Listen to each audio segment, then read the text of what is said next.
what would you say is one of the biggest challenges you've had as a creator in your career?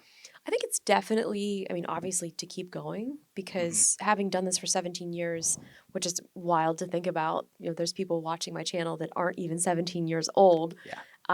I think it's just, it is reinventing yourself. And like I said, like I'm kind of at that point where I'm like, I want to do something different, Hmm. but something that's not too different that like my audience would be jarred by, Yeah. but yet something that's, I don't know, because I feel like I think all of us are kind of having that same problem, especially with tech. It's Yeah. like how And tech's gotten many so good. it Yeah. is, yeah, but it's like how many times can I review a phone that only has a few incremental updates?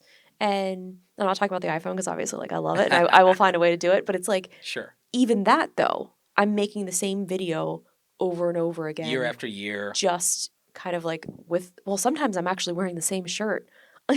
There have been times I think I don't remember what video it was. It was for the one of the new MacBooks that came out. Oh, As I okay. was filming this video with my friend who was at the last one, I looked down and I was like, I think I'm wearing the same shirt as the last video.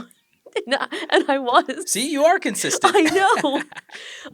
So it's just one of those things. I'm like, oh my gosh, I'm wearing the same shirt, doing the same video, just with an upgrade. So it's like, how do we keep that entertaining? And I think that's a question for all of the tech creators. Is like, how do we make this different? I think you also have to keep it entertaining for yourself to some Right. degree to like be able to make sure that you're not just like going through the motions. And I think that's difficult. I think that something that I think helps creators is when they can start to challenge themselves maybe in the way they approach their content. Where you said it's not jarring for the audience, but there's also something they may not expect from you, but they're Hmm. surprised and delighted by. Right. Yeah. With that in mind, okay, you've had this long career, 17 years, a long time to do anything, let alone be a creator.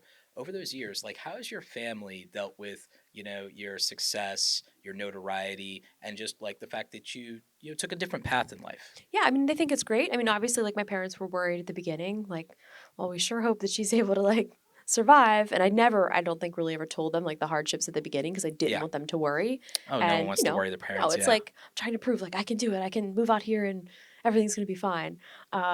But I think, you know, in that same vein, like now it's like we're on family vacation and I'm shooting an iPhone review or I have to edit or I'm editing at the dinner table or things like that. So it's kind of just like a It's like, oh, sort I'm of at something work. right. But for them, it's like it's exciting because if I had, a traditional job, I might not be able to get off time to go do these things Exactly. Yeah. randomly, so I can take all of my work with me. Yeah, and it's like always, man. I'm like, why did we have to plan this trip? Around release launch I was like, scheduled. shoot, Yeah. because that would be the only time that like our other sister who has a traditional job was able to take off work, and I'm like, man, this is iPhone week. I'm stressed. Yeah. So That's Bree, right? yes, yeah. Yeah, absolutely. That's cool. What still excites you or excites you the most about being a creator after all these years? That we can do anything. Hmm. And that's so empowering. I mean, like, I'm not doing anything super crazy, but then just to know that if tomorrow I had like a wild idea, I can go do it. But even just Yeah. taking the example of, like, I started a new hobby, like, I wanted to start snowboarding. Hmm. I made that into a video. Insta360 sponsored my first Oh, video, which was nice. great because then I was able to buy my snowboard, buy And that's a gear. perfect experience to showcase that because So perfect. that's who the customer would be. Action sports, which Exactly. I've been reviewing all of these Insta360 cameras for since I've basically the seen it. You're beginning. like yours are the ones you and Sarah's are the ones that I typically, watch. Yeah, and so now it's the first time I was actually able to show it in a sense that this is a great use case. So it was Mhm. really, really And fun. pretty accessible. I mean, there is a huge community for people who do snowboarding and skiing and everything like that. Even if they only do it once a year on vacation, it's like, Right.